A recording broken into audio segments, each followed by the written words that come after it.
Nearly 3 months after the US and Israel attacked Iran, and Kenyans are feeling the pinch.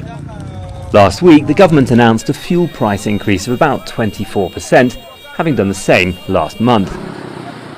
The operators of the minibuses on which millions of Kenyans commute called for a nationwide strike. Protesters enforced it with roadblocks in several towns and main roads leading into central Nairobi. The government should come down to our levels and listen, that they can really accommodate our views or our cries. The demonstrators don't believe that President William Ruto is trying to help. There is no matatu anywhere, and the matatus which are there, from Kitengela we used to pay 100, 150. Right now it's 300. Guys, life is becoming so unbearable. So please, Mr. Ruto, wherever you are, if you can listen to us Kenyans, we're just requesting, please lower those fuel prices. Police fired tear gas to try and clear the roads.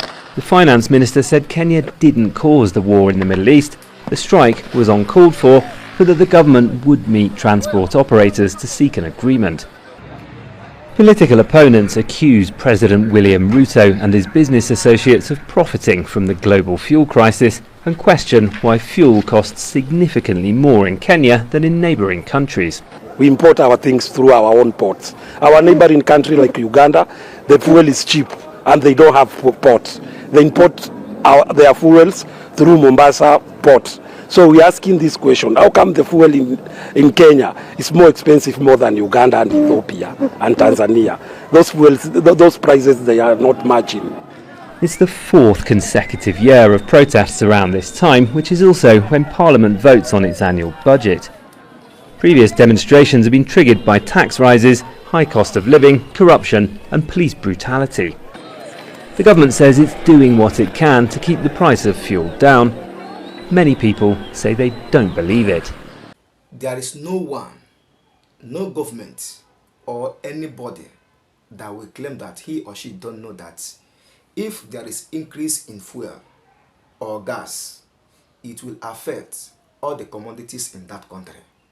So if fuel is affected, it will affect transportation, it will affect goods, it will affect security safe. It will affect so many things in that country. And who are the people that will suffer? The citizens of that country. So Kenyans are now protesting that there is high price in fuel, calling government to come to their aid. So let their President William Ruto, listen to Kenyans, because this is really affecting them. And without this fuel coming down, the goods, transportation in that country will be affected and the citizens will suffer more. That is the implication of high price in fuel. So let this agitation, let this protest of Kenyans have a good result. In fact, let the government know that the citizens are no longer happy with the high price of fuel because it will affect their citizens. So government, do something to save your citizens. Not only in Kenya, it also affects, or it also happens in many African nations like Nigeria, Mali. In fact, many places, things are getting worse than in African nations. But I just pray that God will come to our aid. What do you have to say concerning this video? Drop your opinion.